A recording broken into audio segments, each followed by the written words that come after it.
everybody, this is all things Cheryl slash entertainment news. I'm here to do a review and a recap on 7 seconds, and we're on episode 7, and episode 7 is Inbox Double.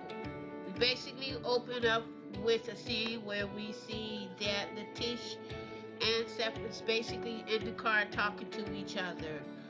Letitia has actually asked Seth to find her a gun, purchase her a gun, because she wants to kill Peter. And so Seth, her brother-in-law, is basically asking her, have you completely lost your mind? Do you know what's going on? And Letitia tells her brother-in-law, or Seth, that she wants to kill him, and she wants him to feel how it is to lose someone. So my question to her is that if you kill him, Latrice, how is he going to feel to lose someone? Because basically you have killed him, so he can't really feel it. I guess he could. I don't know. But anyway, that's my spin on it. Then we go on to a scene.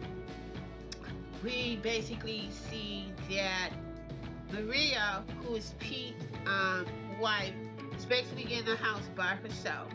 And she sees somewhere, and she noticed that somebody is at the door, and it's Teresa. So Teresa and Maria are basically relatives, and so Teresa asks Maria exactly what did Pete do, because the reason why she asked what did Pete do, and was it Pete who killed Letitia's son, Bennett. And so Maria tells Teresa that, you jealous of me because basically I have a husband, I have a baby, and you have no one. And so we know that now, at first, the only person who knew about this hit and run that Pete did was basically D'Angelo, Phyllis, and Murphy. Now we have Teresa, who basically overheard Felix telling Murphy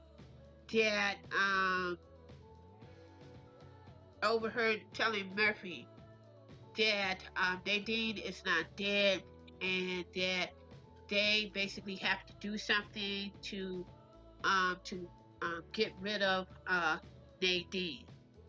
And so we see that Maria calls D'Angelo. She calls D'Angelo to let D'Angelo know that Teresa overheard Felix and Murphy talk about the hit and run, and that there was a witness, and the witness is Nadine, and Nadine is supposed to be dead, not really on the scene, because D'Angelo was supposed to have been taking care of that, but that was not the case. And so we go on and we see that while we're dealing with D'Angelo and Maria and Pete, we see that Fish basically has come back to let KJ know exactly what's going on, and that Felix is basically willing to cut a deal. And so we then go back and see that D'Angelo, who is basically the leader of the three cops, goes and talks to Messiah. Now Messiah is the kingpin of the drug, he's the kingpin of the drug dealing in wherever they are in New Jersey, in Jersey City, because this crime is taking place in New Jersey. And so D'Angelo is talking to Messiah, and Messiah is they're talking to each other. And so Messiah tells D'Angelo, why don't you just get rid of Pete? So in other words, they're telling, why don't they just get rid of kill Pete? And if they kill Pete, they won't have to worry about it, and then it will be all over. And so basically, D'Angelo tells Seth, um, tells Messiah that if you touch or if you even put your hands on Pete, that he's basically, going to do something.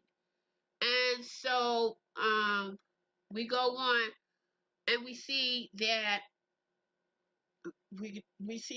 D'Angelo has come to the house where Pete and Maria lives.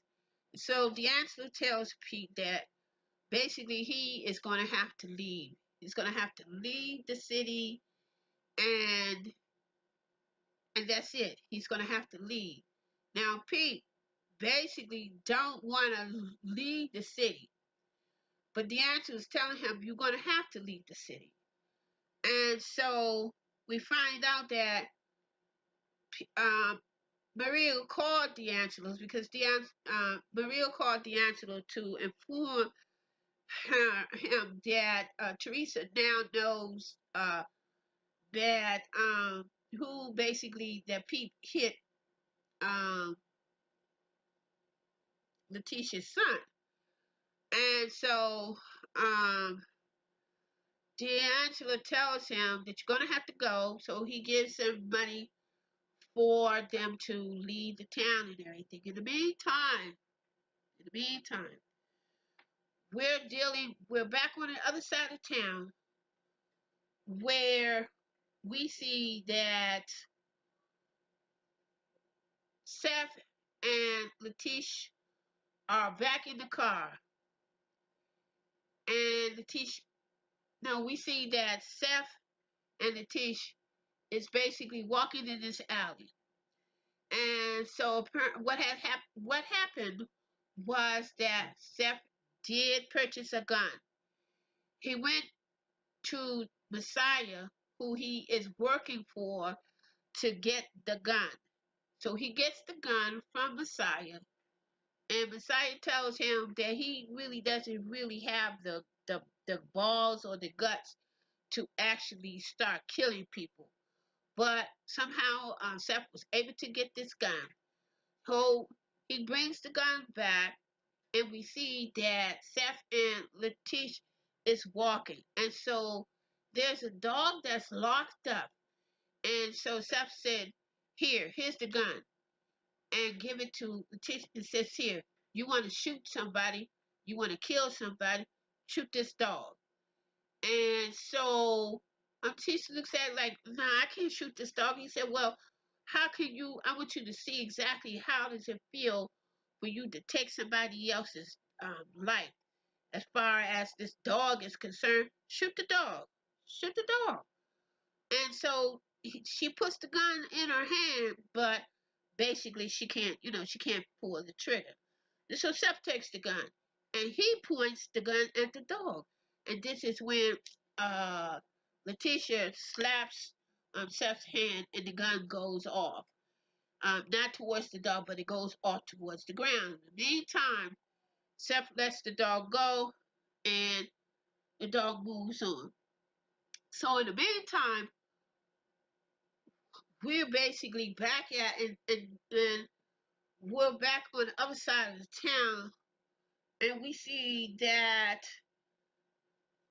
KJ is basically in the car on the site where Bennett has got hit, and it's kind of sort of a shrine where people are coming and they're putting flowers there. They're burning candles, and they're giving their respect to uh, Bennett. And KJ sees Teresa, so she noticed Teresa while she's in the car. She noticed Teresa, so she gets out the car and she comes towards Teresa, and so they're having a conversation. And so KJ asks her a question, said, "You know something about this incident?" And so Teresa basically tells KJ that She doesn't know anything that Maria is her cousin and that she was there to meet her cousin um to go to the hospital because basically her cousin was basically getting ready to deliver Pete and the baby. And so we go back on the other side of town. This is where um we see Felix and Murphy. Well, what happened was that Felix and Murphy had basically followed Fish to this hotel because Felix basically told Murphy what he saw and what he heard. And so they basically followed Fish to the hotel. But Fish had basically left, but they were unaware that Fish was not in the hotel because basically what Fish did was that he moved Nadine and he took Nadine to Long Island, where they would not been able to basically get a hold of Nadine because basically Nadine is a key witness to this case. And so we see a scene where is that Felix and Murphy is bust in the hotel into the hotel room and they find nothing.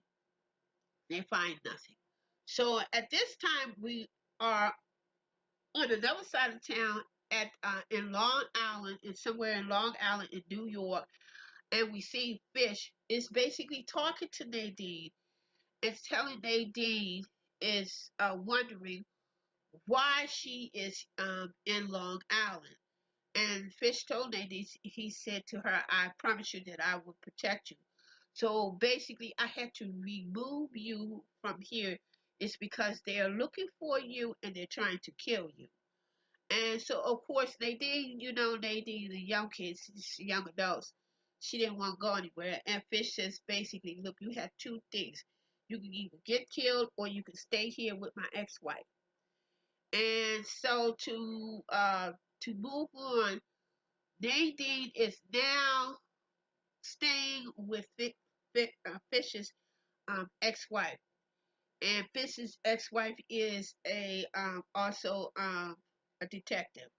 So in the meantime, we go back and we see that um, KJ is basically in the police department, and she is going through some film and some video at the hospital with the cameras, and so they're trying to track down the time that Teresa said that she was with her with Maria, helping to deliver, and that the fact that Pete did come to the hospital, so they're trying to track down exactly what time. So KJ was able to track it down and was able to get a picture of Pete. And so therefore, by she was able to get the picture of Pete by the information that Teresa had provided for her when she was at the shrine for Bennett. So they pull the picture of Pete. They get a copy of Pete. In the meantime, KJ is taking the picture to Latrice. So she gets to Latrice's hotel room because she's basically hanging out with Seth, right? And so KJ asks Latrice, "Is this the man who basically killed, who you saw in the hotel in the hospital room with your son?" Because remember now, going back to episode one, going back to episode one, Pete was going to the hospital to see exactly how Bennett was, and Letitia was the only person who basically saw Pete. And so KJ has a picture of Pete.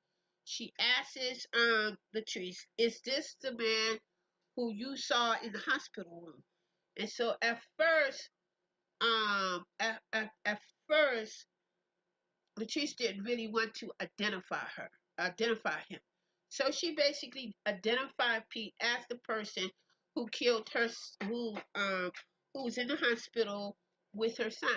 In the meantime, we on the other side of town in the police department, and we see a bunch of people protesting in front of the police department about Bennett being killed and the policeman killing it.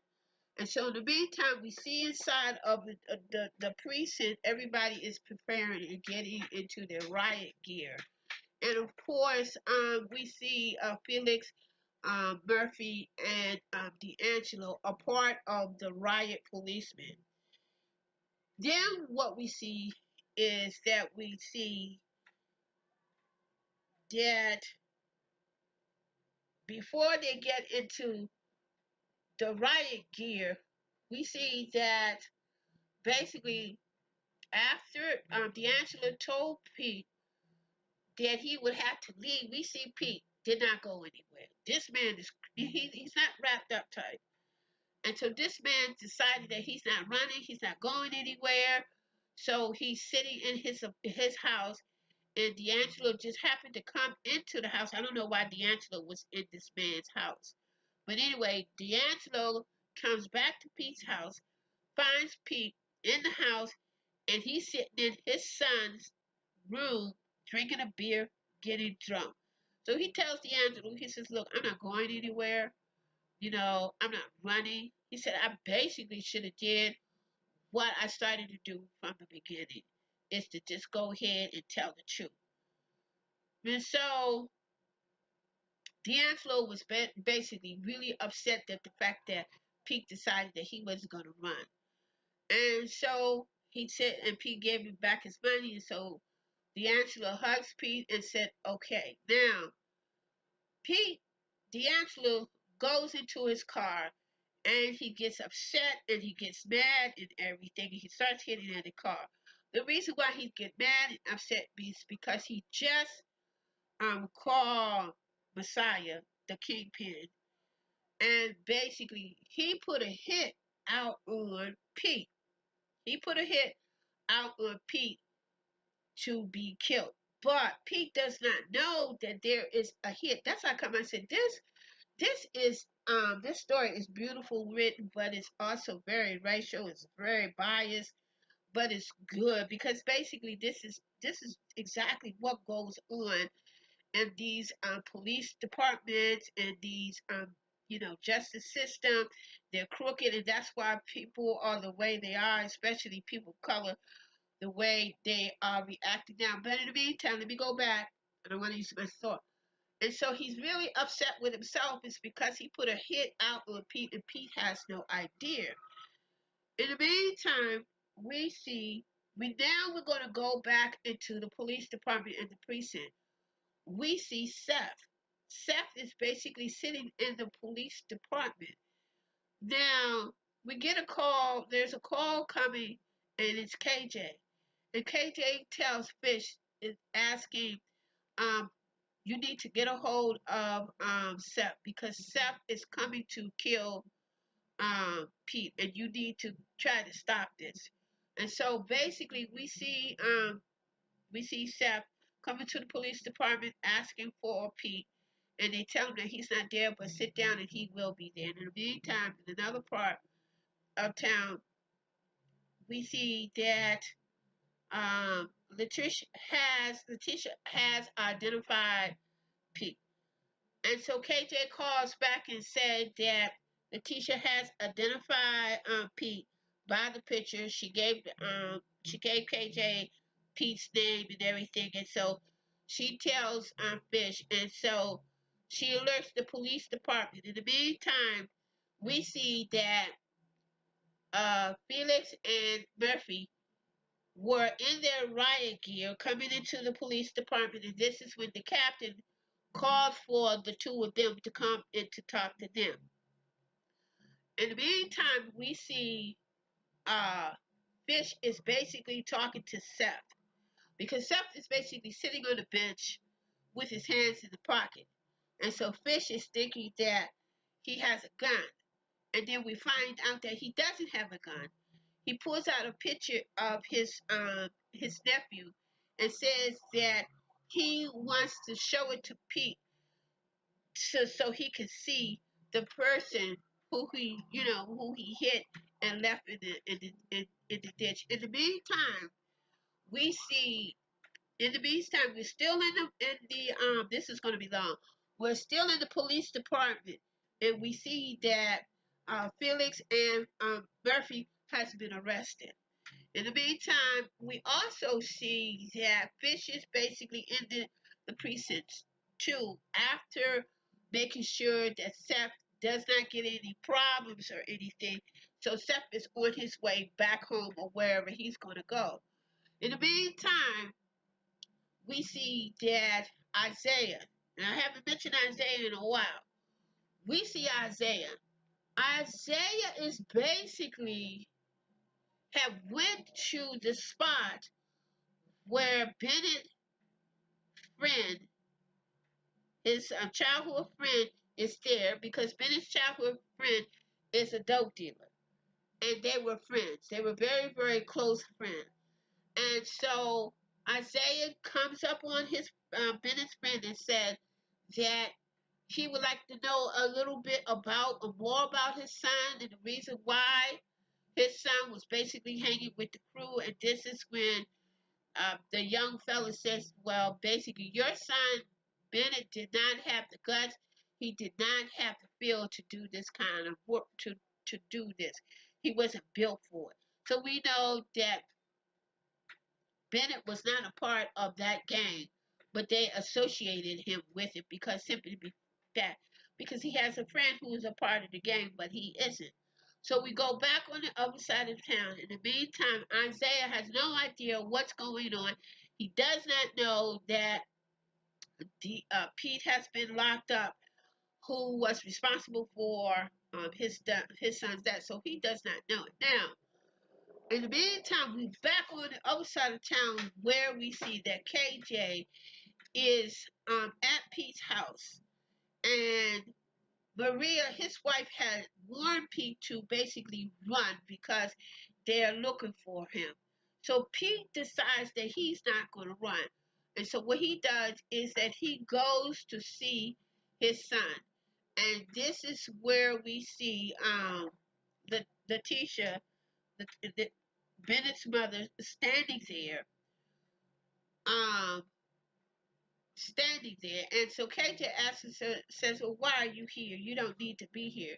She says, she came because she wanted to see him to get locked up. And so we see a car coming up.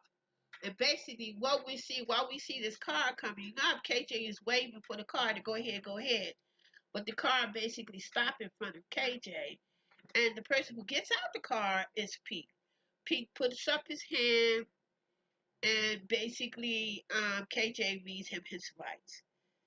In the meantime, KJ reads him his rights, and the teacher see Pete gets locked up, and basically that's it. So that's a little bit long, but it tried to tie everything in.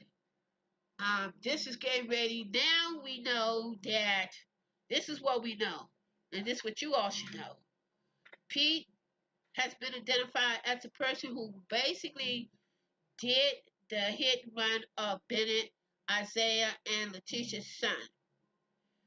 Felix and Murphy and D'Angelo are what they call a part of this hit and run. But really, the only person that really has an alibi is Felix, because actually the Hispanic guy was not there when this accident occurred. He came after the fact, and so we know that this case is getting ready to begin. And let me tell you, like I told you guys earlier, I basically binge watched this one night. It's 10 episodes. Now we're really getting ready to get into the meat and potatoes of this episode. This is where on episode 8, 9, and 10, this is where we're going to see the ins and out of the political system when it is dealing with um I'm not gonna say yeah, I'm gonna say police brutality.